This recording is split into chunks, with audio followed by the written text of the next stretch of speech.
So I haven't posted a video in about a week, but let me explain. Now for the last year and a half, I've been extremely dedicated to posting at least 1, if not 4 videos every single week. And in this past week, I just wasn't able to do it. So many of you guys know I actually work in the car business. The last time I told you guys what I did, I was actually a finance manager. I did that for the last few years.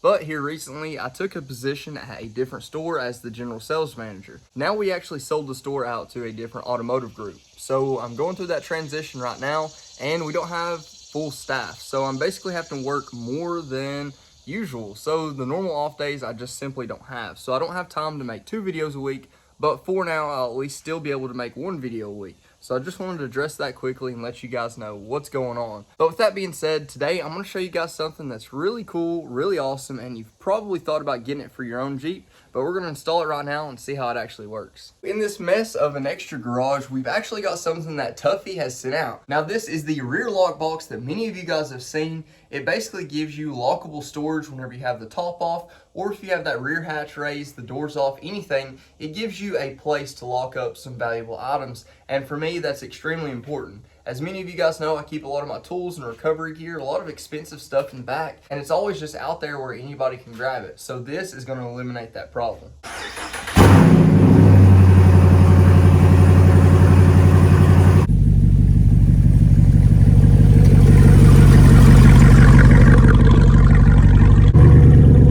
So for those of you that don't know, this is basically how the back of the Jeep stays set up. I keep tools. That's my air compressor. That is a whole setup of recovery gear, recovery ropes, more tools, and can't remember what that is. More like roadside assistance stuff.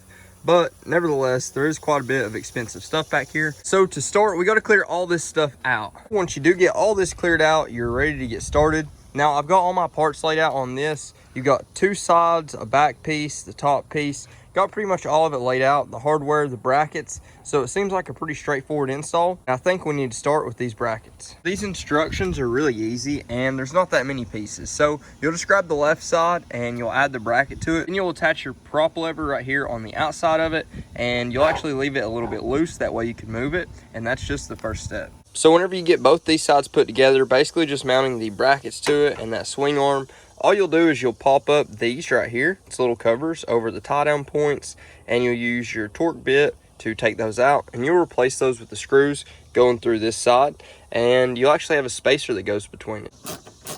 And then it's the same thing over here. Just pop that up. Then you've got access to your torque bit, same thing. And then for this back plate, all you do is use the same style we used right here for the bolts and nuts, and you've got 4 right there on the back. This lip will go on the top right here, so keep that in mind. It is quite a bit easier to lay down your seats in the back. That way you have a little bit better access to it. But once you get done with that, then you can go ahead and throw your actual lid right on top. So now I've got the lid installed too. I actually had to bring it in through the rear passenger doors, and then I slid it up because it's on this little rail system right here on both sides in the back. And then you've got that side right there. So it lifts up on this hinge right here and you can hold it. And then you'll see whenever you want to take it down, that'll slide down. This will go like that, and you'll need to slide it back. So you'll push it down and slide it back. That's locked into place, so it can't be lifted up like that. There's no way to do it. You actually have to pull it forward, and then you can lift it up. So otherwise, you're not going to be able to pick it up unless this tailgate's open. So you'll see, we'll slide it down, and then we'll push it back. Now that's in place, so whenever I close this right here, there's no way to get in that or lift it up. It's completely locked up. Now it's time to throw the tools back in here and make sure everything still fits. And one thing I will say is your floor mats are going to be a little messed up. Of course you can cut these down, it'd be no problem at all, but I'm just going to leave mine the way they are for now, because you never know, you may take this out in the future, never know what's going to happen. So for me, I'm just going to leave that the way it is and throw my tools right in. As you can see, I've got all my tools loaded up, same as before, and I've still got my breach and entry tool. I've got everything laid out the way I always had it. So all I'll need to do is lift it up just a little, push that down. You'll let this come down and you'll pull it forward just a hair, and then you'll just push it on back, and then good to go. I actually really like that, and I do like the ability on long trips and stuff. I'm going to be able to throw extra storage on top of this. So that was my original plan all along. I've got a lot of extra camping gear and everything like that, and with all my tools, there was just really no way to haul it whenever you're in off-road situations, especially with the top off. Now I'll be able to strap with the roll bars and really tie down any equipment I need on top of this box, which is going to be extremely helpful. But a huge thank you to Tuffy for sending this out to test out. I've really liked it so far, and if you guys want to get one of these of your own, there will be a link down in the description. That way you can go check them out. Now, a lot of you that know me or have been watching the channel long enough know that I'm not one of those typical Jeep duck people. It's just not my thing.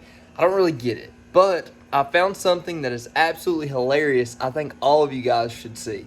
So usually people will put the ducks on the dash right there. It looks a bit ridiculous, but you might be able to tell what I found right here. So as you guys can tell, it is a Sasquatch, a Bigfoot, right here stealing some ducks. I think it is absolutely hilarious, and I wanted you guys to be able to see it. Now, it does already have the 3M on the bottom, so you can attach it to your dash if you actually want to, but I think it is one of the funniest things I've seen yet.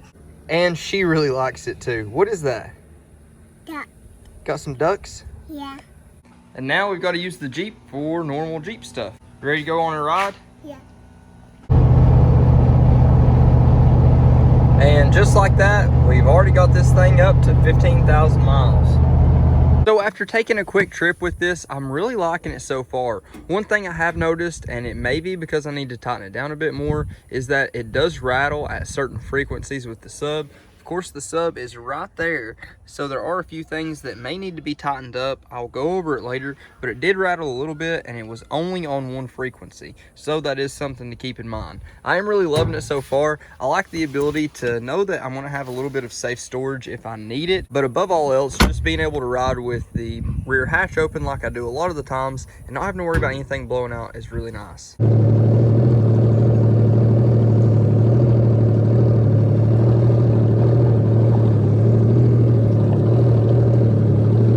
Whoa, good job.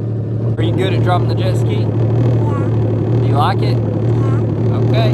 Now, if you haven't already, please like, comment, subscribe. Let me know what you think and let me know what you want to see next. Now, extremely soon, we've got some extra parts and pieces coming for the Defender. So if you guys haven't seen that, that's the Defender on 35 1250s. It's already got the 2-inch lift. It's got a relocation kit, but we've got some things we need to work out. Some extra trimming and also clearing the spare tire in the back. We're going to go ahead and address that extremely soon, but until then, Godspeed.